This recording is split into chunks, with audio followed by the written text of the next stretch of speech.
markay haweenka ay kacsato waxa dheeraado oo kala baxa duleelka taranka haweenka wuxuuna sii noqdaa qoyaan macluumaadka RFSO oo ku saabsan xubnaha taranka haweeneyda iyo inanta muuqaalka xubnaha taranka wuu kala duwan yahay mid kasta kan kale ayuu ka duwan yahay xubnaha taranka wax baa iska bedbedela kolba da'da qofka ha ahaato muuqaalka iyo xitaa siyaabo kale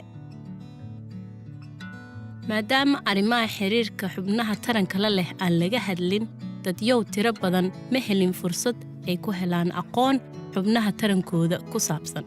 laakiinse wax baa arrintaas laga bedeli karaa iyadoo wada hadal iyo aqoon la adeegsanayo qofku markuu yahay caruur waxaa badi ahaan muuqda bishimaha xubnaha taranka ee dibadda xiga kuwaasoo daboolaya bishimaha xubnaha taranka ee gudaha xiga hase yeeshee muuqaalka xubnaha taranka wax baa iska bedela markuu qofka uu weynaado oo uu qaangaaro markaas xubnaha taranka wuxuu yeelanayaa timo bishimaha xubnaha taranka way weynaanayaan midabkooduna sidii hore iftiin uma aha muuqaalka bishimaha xubnaha taranka ee gudaha xiga way kala duwan yihiin badi ahaan waxay yihiin qaab isku duuduuban markuu qofka uu kacsanayn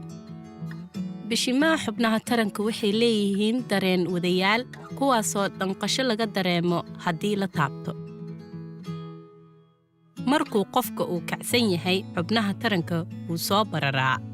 kintarka wuu weynaadaa kadibna waa adkaadaa sida xubnaha taranka ragoo kale kintarka hoostiisa waxa ku yaala afka mariinka kaadida iyo duleelka taranka haweenka markay haweenka ay kacsato waxa dheeraado oo kala baxa duleelka taranka haweenka wuxuuna sii noqdaa qoyaan duleelka taranka wuxuu mar kasta u baahan yahay inuu noqdo qoyaan sida gudaha afka siidaynta taranka waa dheecaan oo caadi ahaan ku dhex jirta siilka howshiisana waxa weeyaan nadaafin iyo inuu infekshannada ka badbaadiyo siidaynta mar kasta way jirtaa waxayna leedahay midab iyo qiyaas kala duwan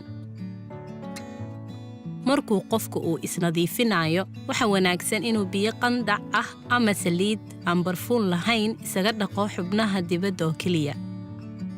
gabdhaha ama dumarka qaarkood wax baa jinsigooda iska beddela taasoo u sabab ah fal loo geystay tusaale wuxuu noqon karaa in xubnaha taranka laysku tolay xaaladaas waxaa dhib ka imaan karo siidaynta dhiigga caadada iyo kaadida ay hab caadi ahaan u soo qulqulin taasoo xanuun keeni karto waxaa xurumaha daryeel caafimaadka laga heli karaa caawinaadda dib u furidda duleelka taranka haweenka haddii qofka la guday ama lagu sameeyey gudniinka fircawniga waxaa dhici karta in kuwa gudaha iyo xitaa mararka qaarkood bishimaha xubnaha taranka dibadda xiga laga jaray xaaladaas waxaa dhici karta in gebi ahaan la jaray qaybta ugu horeysa ee kintirka iyo buryaha iyadoo sidaasi tahay waxaa haddana dadka badidooda raaxo dareemi karaan maadaama inta badan ee kintirka uu gudaha jirka ku jiro dhirirkiisuna uu yahay 10 sentimitir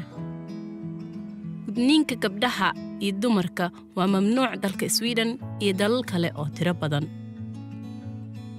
qofku markuu weynaado jinsigiisa wax baa iska beddela markaas waxaa badi ahaan aad u muuqda bishimaha xubnaha taranka ee gudaha